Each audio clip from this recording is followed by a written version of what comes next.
Fala, minha nação azulina, o que aconteceu hoje em Goiânia foi, com todas as letras, um daqueles jogos que a gente vai lembrar com dor no coração.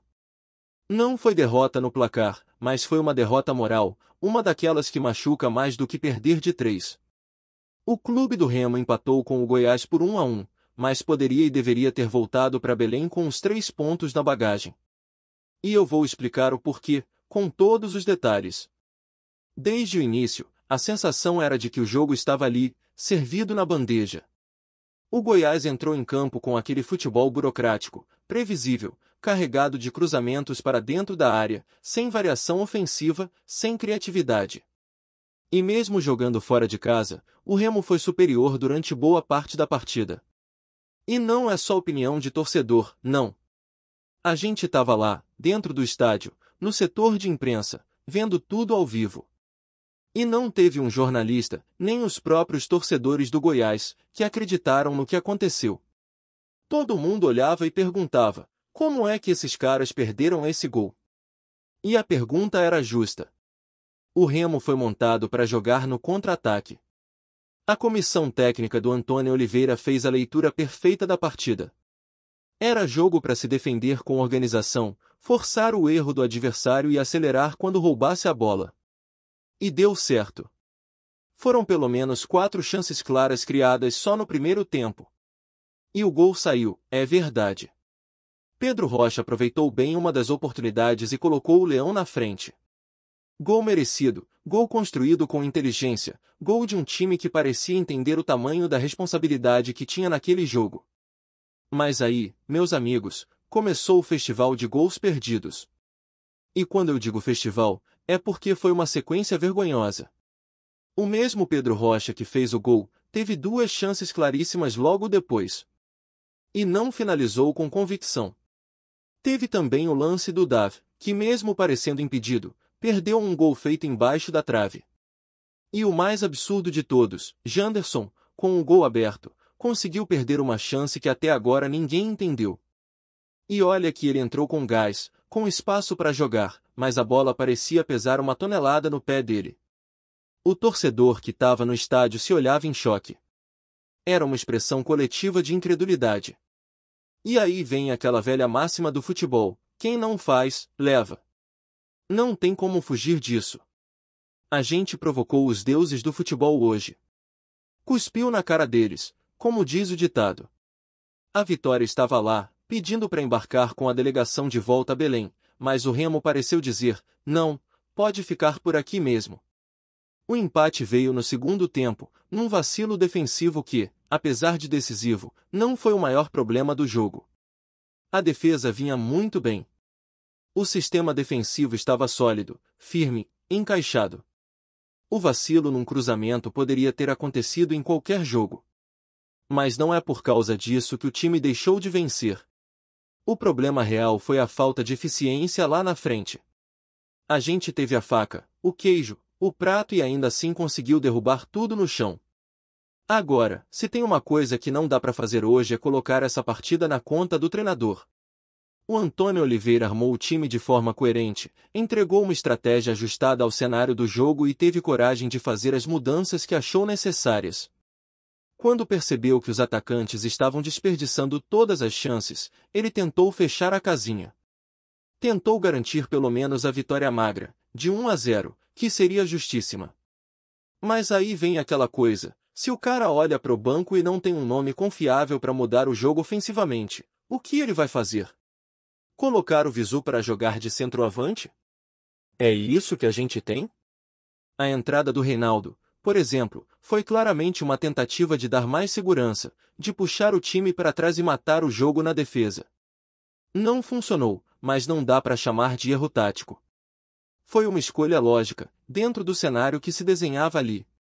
E olha, mesmo com todo esse cenário frustrante, o torcedor azulino fez a parte dele. A galera lotou o setor visitante, fez barulho, incentivou até o último minuto. Eu encontrei gente que veio de Belém só para ver esse jogo.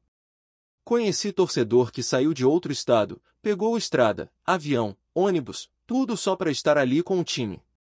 E saímos todos com a mesma sensação, a de que o Leão desperdiçou uma chance de ouro. Uma chance de ouro de encerrar o primeiro turno com 32 pontos, colado no G4, com moral para buscar aquela gordura que a gente teve lá atrás com o Daniel Paulista. Era a oportunidade perfeita para embalar de vez. O empate deixa o Remo com 30 pontos, empatado com a Chapecoense, mas atrás no número de vitórias. E agora o cenário muda, porque sexta-feira já tem a Ferroviária no Mangueirão. Um jogo absolutamente fundamental. Não é exagero dizer que pode ser o jogo que define o tom da arrancada no segundo turno. Depois da Ferroviária, tem América Mineiro, fora de casa, em má fase. E depois o Botafogo de Ribeirão Preto, também em Belém. São 3 jogos onde o Remo pode, e precisa, fazer 9 pontos. Precisa, porque são adversários que estão disputando um campeonato diferente do nosso. Esses times estão brigando para não cair. O Remo está brigando para subir. Ou pelo menos deveria estar. E esse é o ponto. O campeonato está nivelado por baixo. É só olhar para a tabela. O Coritiba, que é vice-líder, empatou com o Amazonas, que está na parte de baixo. O próprio Goiás, com todo o respeito, não mostrou futebol de acesso. Novo Horizontino levou uma goleada do CRB. Então, se o Remo quer mesmo voltar para a Série A, precisa aproveitar essa brecha. Por que não é todo ano que a Série B dá esse tipo de mole? A competição está aberta, totalmente acessível. Mas para isso, o time tem que ser letal. Criar, o Remo cria. Mas finalizar, aí é que mora o problema. Hoje, a gente viu o quanto faz falta um atacante decisivo. Um centroavante com faro de gol. E pelo que a gente está acompanhando, o clube ainda vai buscar uma peça pro setor ofensivo nessa janela. Já chegaram reforços como Nico Ferreira, que pode dar um gás pelas pontas, e tem o Diego Hernandes para estrear. Mas ainda falta alguém para resolver ali dentro da área. Alguém que transforme volume em bola na rede. Porque com o que temos hoje, a gente corre o risco de repetir esse roteiro várias vezes até o fim do campeonato. O Janderson, por exemplo, começou a temporada em alta, prometendo muito. Mas caiu de produção. Desde que voltou da lesão, não tem entregado nem metade do que mostrava antes. E isso pesa, porque ele é uma das principais opções de velocidade. O Dodô entrou hoje, mas não conseguiu dar o ritmo que o jogo precisava. E, para ser sincero, não era o nome ideal para entrar. Era o Regis, que estava suspenso. E com isso, o técnico ficou sem carta na manga. Ficou sem saída. Acabou improvisando, tentando manter a estrutura, mas o time já tinha perdido o fôlego. E mesmo assim, mesmo com tudo isso, o Remo podia ter vencido. Porque o jogo foi entregue. A estratégia funcionou. A defesa suportou bem a pressão. O Rangel ainda pegou o pênalti. Tudo o que era necessário para sair com a vitória aconteceu, menos o principal, colocar a bola no fundo da rede. E essa é a parte que mais dói. A parte que tira o sono do torcedor. A parte que faz a gente sair do estádio com aquela sensação de que deixou 2 pontos na estrada, jogados na calçada de Goiânia. O que fica agora é a obrigação de resposta. Sexta-feira, o Mangueirão tem que virar caldeirão. O fenômeno azul vai empurrar, como sempre empurra. Mas o time precisa mostrar que aprendeu com esse vacilo. Que entendeu o recado. Porque se repetir o mesmo roteiro contra a Ferroviária, aí sim a situação começa a complicar. A Série B não perdoa quem desperdiça a chance.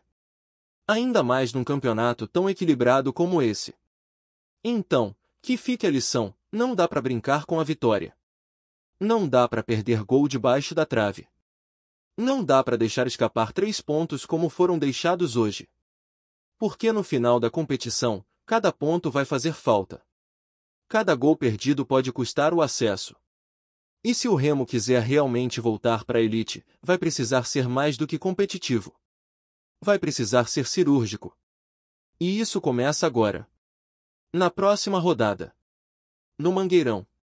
Contra a Ferroviária. É vencer ou vencer. E para essa próxima sequência, o Remo não pode mais vacilar. Não dá mais para falar em Nazar, em futebol é assim mesmo, em foi só um tropeço. Já passou da hora de transformar desempenho em resultado. Porque o time tem sim mostrado evolução em vários aspectos, fisicamente, taticamente, na consistência defensiva, no volume de jogo, mas ainda falta aquele salto final de qualidade, a eficiência. Olha o que vem por aí: Ferroviária, América Mineiro e Botafogo de Ribeirão Preto. 3 adversários acessíveis, 3 jogos que precisam ser tratados como decisão. 9 pontos que não só são possíveis como asterisco necessários asterisco. E se o Leão quiser brigar para valer pelo acesso, essa é a hora. A gordura que a gente perdeu depois daquela sequência negativa com o Daniel Paulista pode ser reconquistada agora, nesse momento chave da competição. Mas só se o time tiver a cabeça no lugar, os pés no chão e, principalmente, o faro de gol afiado. O jogo contra a Ferroviária precisa ser uma afirmação.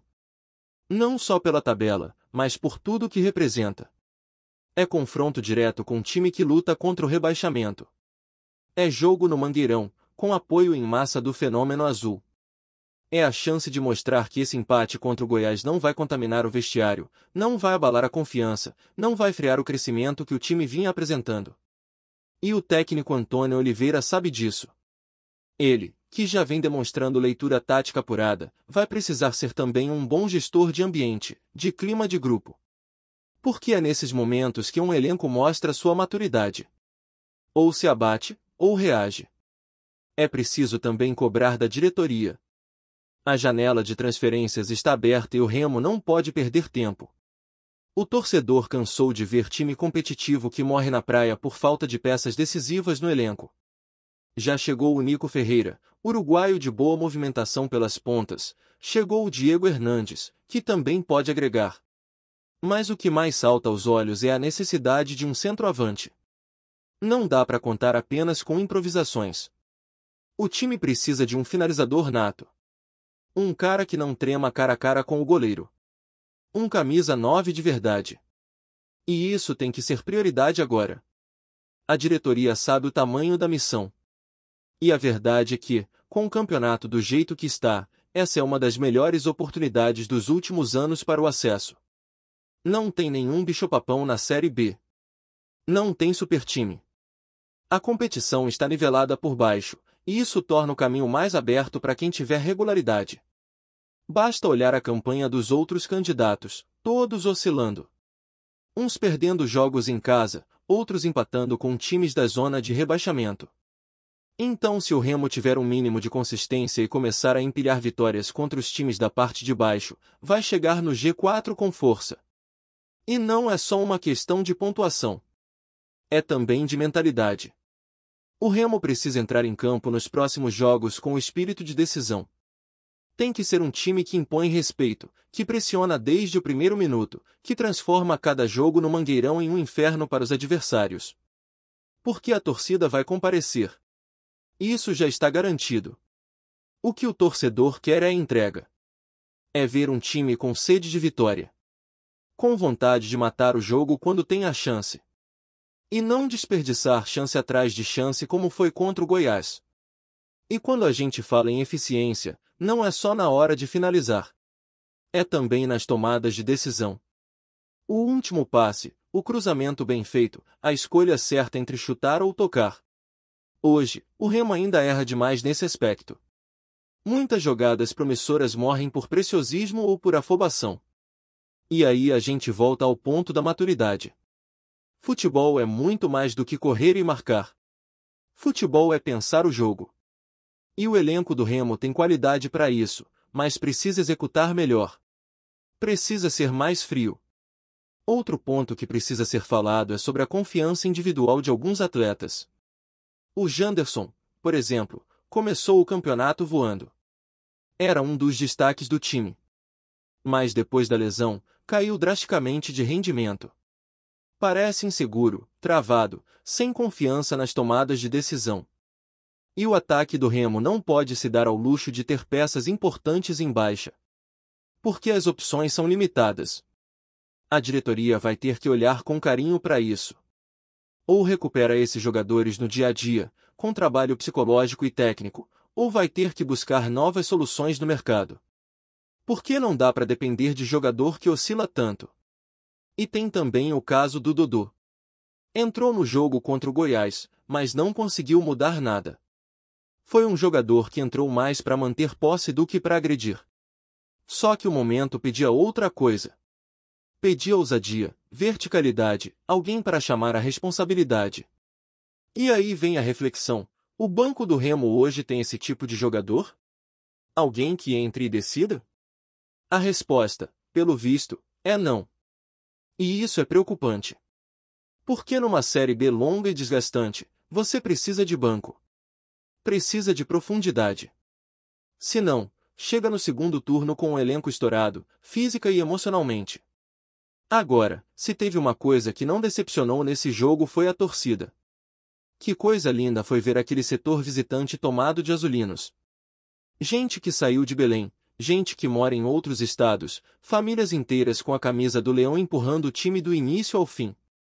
Teve até a família do Marcelo Rangel por lá, sogros, tias, gente vibrando com cada lance. E isso mostra o tamanho da paixão do torcedor do Remo. Não importa onde, não importa o horário, não importa a fase, a torcida está sempre lá. E esse é um ativo que poucos clubes têm. É por essa torcida que esse time precisa responder em campo. Porque, convenhamos, perder ponto por vacilo técnico, por displicência, é o tipo de coisa que mais irrita o torcedor. O torcedor entende quando o time perde lutando, quando o adversário é melhor. Mas quando o time entrega a vitória, como foi agora, aí dói mais. Porque foi mais doído do que qualquer goleada. E foi mais doído porque a vitória estava ali. O Goiás não jogou mais. O Goiás não mereceu mais. Mas o futebol pune quem não faz. Gostou da informação? Deixe seu like, compartilhe com os amigos e comente sua opinião sobre o que está rolando no esporte. Quer saber mais sobre seu time favorito? Continue acompanhando o Nordeste Sport News. Nos bastidores do futebol brasileiro, um rumor que vem ganhando força promete agitar o cenário esportivo do norte do país. Luciano Heng, empresário conhecido por sua influência e fortuna bilionária, estaria preparando uma proposta milionária para assumir o comando do clube do Remo. A possibilidade, que começou como um sussurro nos corredores do mercado esportivo, agora ganha corpo e já mobiliza torcedores, analistas e a própria diretoria azulina. Luciano Heng, famoso por seu império no setor varejista e por suas ousadas investidas fora do mundo dos negócios, tem manifestado interesse crescente pelo futebol, especialmente por clubes que carregam uma tradição regional forte, mas que enfrentam desafios financeiros e estruturais para alavancar seu potencial. O Remo, com sua apaixonada torcida e importância histórica no Pará, surge como um alvo estratégico para o empresário, que poderia transformar a realidade do clube por meio de um aporte financeiro significativo e uma gestão profissionalizada. Segundo fontes próximas à negociação, a proposta de Heng ultrapassaria a casa do R$ 1 bilhão, envolvendo não apenas aporte para reforços e infraestrutura, mas também projetos de longo prazo para a modernização do clube, capacitação da base e revitalização do estádio Baianão. A iniciativa, se concretizada, poderia transformar o Remo em um dos principais clubes do Norte e até mesmo em uma força competitiva em nível nacional, rompendo o tradicional domínio de equipes do Sudeste e Sul do país. No entanto, o burburinho ainda é tratado com cautela por parte da diretoria azulina. Embora a notícia tenha gerado enorme expectativa entre os torcedores, a diretoria mantém silêncio oficial, evitando criar falsas esperanças enquanto as conversas não evoluem para um acordo formal. Fontes internas afirmam que há um interesse mútuo, mas questões burocráticas, jurídicas e até políticas devem ser cuidadosamente alinhadas antes que qualquer anúncio possa ser feito. A torcida do Remo, que há tempos clama por um investimento capaz de levar o time de volta ao protagonismo, já começa a imaginar os impactos de uma injeção financeira dessa magnitude. Nas redes sociais, o debate esquenta e os fãs do Leão Azul manifestam desde otimismo cauteloso até dúvidas sobre como uma mudança tão brusca poderia afetar a identidade do clube, tão ligada à cultura local e à paixão regional.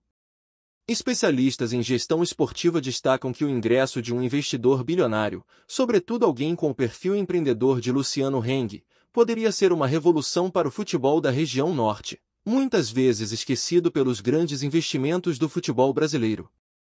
A chegada de capital e know-how de um empresário dessa envergadura tem potencial para criar um modelo de negócio sustentável, que alia desempenho esportivo e resultados financeiros. Por outro lado, há quem alerte para os riscos de uma dependência excessiva de um único investidor. A experiência recente no futebol nacional mostra que, quando grandes empresários entram em clubes com propostas grandiosas, o sucesso depende não apenas do aporte financeiro, mas de uma gestão transparente, equilibrada e alinhada com as necessidades reais do clube e da torcida. Ainda assim, a simples possibilidade de que Luciano Heng esteja disposto a investir no Remo já mexe com as expectativas e coloca o clube para um novo patamar no debate sobre o futuro do futebol regional. O negócio, se confirmado, seria um marco não só para o clube paraense, mas para todo o norte do Brasil, que vê no futebol uma oportunidade de projeção e desenvolvimento social. Enquanto o mercado esportivo observa atento e o Remo segue sua rotina entre campeonatos estaduais e disputas nacionais, a grande questão permanece: será que a ousada proposta bilionária de Luciano Heng vai mesmo se concretizar? O tempo dirá, mas o simples rumor já coloca o Leão Azul sob os holofotes de um possível renascimento, capaz de transformar para sempre sua história centenária. Fique atento, pois os próximos capítulos dessa trama que mistura paixão, dinheiro e poder no futebol podem estar mais próximos do que se imagina. E, enquanto isso, a torcida azulina sonha com um futuro onde seu clube volte a brilhar, quem sabe sob a batuta de um dos maiores empresários do Brasil. Obrigado por assistir ao Nordeste Sport News. Se você quer estar sempre atualizado sobre o que acontece no futebol do Nordeste, inscreva-se no canal e junte-se à nossa torcida. Até a próxima, e que venham mais vitórias para os nossos times.